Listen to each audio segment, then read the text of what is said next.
নমস্কার বন্ধুরা, ফ্রিহান্স lifestyle and mom চ্যানেলে আপনাদের সকলকে স্বাগত জানাই। আজ আমি শেয়ার করব বাচ্চাদের জন্য খুবই পুষ্টিকর ও স্বাস্থ্যকর একটা রেসিপি।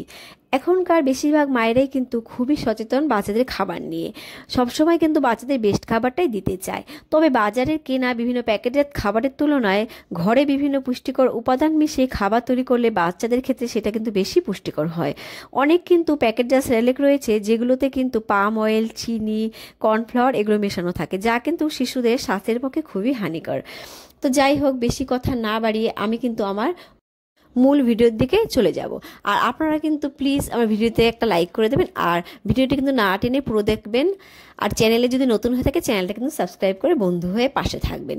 চলে এলাম মূল রেসিপিতে। এখানে কিন্তু আমি একটা প্যান বসিয়ে নিয়েছি আর প্যানটা গরম হয়ে গেছে। এইবারে দিয়ে দিচ্ছি এইটুকু পরিমাণে ঘি।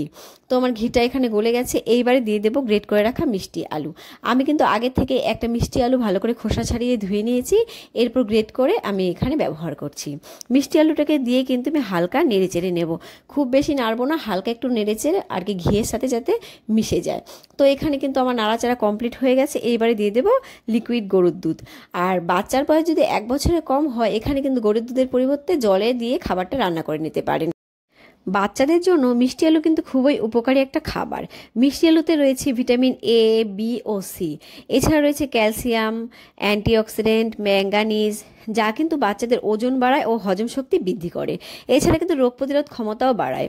আর মিষ্টি আলু কিন্তু বাচ্চাদের চোখের স্বাস্থ্যও ভালো রাখে এবং মস্তিষ্কের কার্যকারিতাও বাড়ায়। তো এই পর্যায়ে কিন্তু আমি 1 টুকরো দারুচিনির টুকরো দিয়ে দিলাম। দারুচিনির কিন্তু অনেক স্বাস্থ্যকর উপকারিতা রয়েছে। দারুচিনিকে কিন্তু ইমিউনিটি বুস্টার বলা হয়। শিশুদের বিভিন্ন রোগ থেকে কিন্তু রক্ষা করে, যেমন সর্দি ও পেটের কৃমির মতো সাধারণত সংক্রমণগুলি কিন্তু দূর করতে দারুচিনি সাহায্য করে। দারুচিনি কিন্তু শিশুর দাঁত ও মাড়িও সুরক্ষিত রাখে। এছাড়া ত্বক ভালো রাখে। নিয়মিত কিন্তু খাবারে দারুচিনি ব্যবহার করলে বাচ্চাদের কিন্তু অ্যালার্জির প্রতি প্রতিরোধ গড়ে তুলতেও সাহায্য করে। তো যাই হোক, এই পর্যায়ে কিন্তু আমি দিয়ে দিচ্ছি লাল চিড়ে। আমি অল্প লাল চিড়ে 15 মিনিট জলে ভিজিয়ে রেখেছিলাম, এতে করে কিন্তু চিড়েগুলো অনেকটাই সফট হয়ে গেছে। এরপর আমি এগুলো ধুয়ে নিয়েছি, ধুয়ে নিয়ে এখানে আমি ব্যবহার করলাম। আপনারা চাইলে কিন্তু সাদা চিড়েও ব্যবহার করতে পারেন, তবে লাল চিড়ের পুষ্টিগুণ কিন্তু সাদা চিড়ের তুলনায় অনেক বেশি। বাচ্চাদের জন্য কিন্তু চিড়ে একটি সহজপাচ্য খাবার, যা কিন্তু বাচ্চারা সহজেই হজম করতে পারে।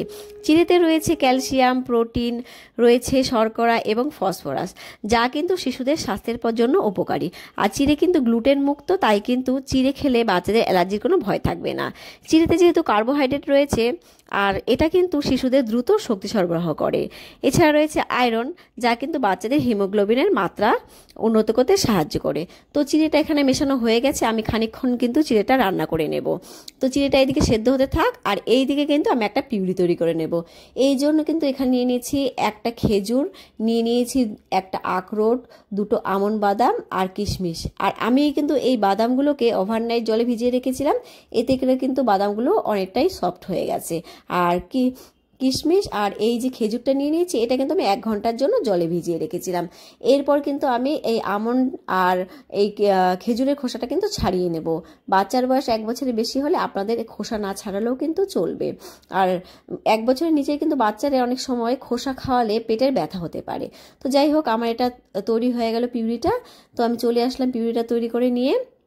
তো দেখতেই পাচ্ছেন পিউরিটা রেডি হয়ে গেছে। এইবারে কিন্তু আবারও চলে যাব আমি মূল রান্নায়। এখানে কিন্তু চিড়ে আর মিষ্টি আলুটা অনেকটাই বেশি সফট হয়ে গেছে। এইবারে কিন্তু যে পিউরিটা আমি তৈরি করলাম সেই পিউরিটা এখানে দিয়ে দেব। দিয়ে কিন্তু আমি আরও খানিকক্ষণের জন্য নেড়ে চেড়ে রান্না করে নেব। বাদাম 5 মিনিটের মতো রান্না করে নিলে বাচ্চাদের কিন্তু হজমটাও ভালো হয়ে যায়। বাচ্চাদের ক্ষেত্রে বাদাম কিন্তু অনেকটাই উপকারী।